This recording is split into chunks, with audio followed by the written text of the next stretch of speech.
జగన్మోహన్ రెడ్డి గారు పాదయాత్ర చేస్తానని చెప్పినట్టున్నారు. ఎందుకండి పాదయాత్ర? అధికారం కోసమే కదా ఈ పాటలన్నీ. పోనీ అధికారం ఇస్తే ఏం చేశారు?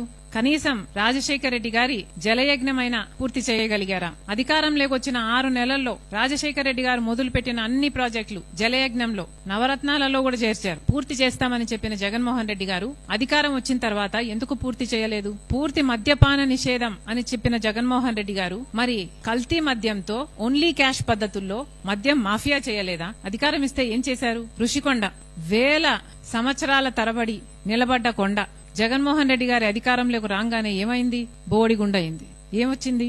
అధికారం ఇస్తే ఏం చేశారు జగన్మోహన్ రెడ్డి గారు? కనీసం అధికారం ఇస్తే ప్రజల్లో ఎప్పుడైనా తిరిగారా? ప్రజలకు ఎప్పుడైనా కనిపించారా? కనీసం వాళ్ళ పార్టీ నాయకులు, ఎమ్మెల్యేలు, ఎంపీలకైనా అందుబాటులో ఉన్నారా? ఆఖరిన సిద్ధం సభలు పెట్టి కొన్ని నెలలు తిరిగారు తప్పితే అసలు జనాలలో ఎప్పుడైనా తిరిగారా జగన్మోహన్ రెడ్డి గారు? ఇప్పుడు పాదయాత్ర చేస్తారా? ఎవరిని మోసం చేద్దామని? ఎన్నిసార్లు మోసం చేద్దామని?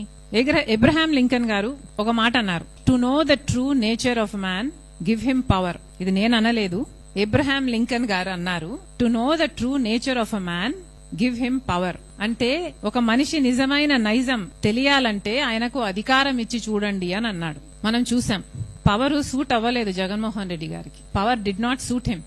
జగన్మోహన్ రెడ్డి గారి నేచర్ మారాలి, జగన్మోహన్ రెడ్డి గారి నైజం మారాలి. జగన్మోహన్ రెడ్డి గారు లో మార్పు వస్తే, జగన్మోహన్ రెడ్డి గారిలో స్వార్థం తగ్గి మంచితనం పెరిగితే మేబీ దేవుడు ఇస్తాడేమో. కానీ అంతవరకు దేవుడు ఆశీర్వదించరు, ప్రజలు ఆశీర్వదించరు. ఇక మేం చేస్తున్న యాత్ర ఎప్పుడో ఎలక్షన్లకు ముందు జగన్మోహన్ రెడ్డి గారు సంవత్సరంన్నర ముందు అనౌన్స్ చేసినట్టు ఇందాకెవరో చెప్పారు, ఎప్పుడు 27 జులైలో పాదయాత్ర చేస్తాడా?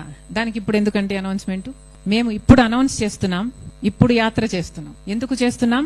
మన్రేగాను బీజేపీ చంపేస్తుంది కాబట్టి చేస్తున్నాం. మరి జగన్మోహన్ రెడ్డి గారు దీని మీద ఎందుకు యాత్ర చేయటం లేదు? జగన్మోహన్ రెడ్డి గారు కూలీల కోసం, ఉపాధి హామీ కోసం ఎందుకు కొట్లాడటం లేదు? ఎవరికి ఉంది చిత్తశుద్ధి? మేము చేస్తున్న యాత్ర ఎవరి కోసం? మేము చేస్తున్న యాత్ర ప్రజల కోసం, గ్రామాల కోసం, గ్రామ స్వరాజ్యం కోసం, గ్రామాలలో మళ్లీ ఉపాధి హామీ బ్రహ్మాండంగా నడవడం కోసం. ప్రజలే గమనించాలి.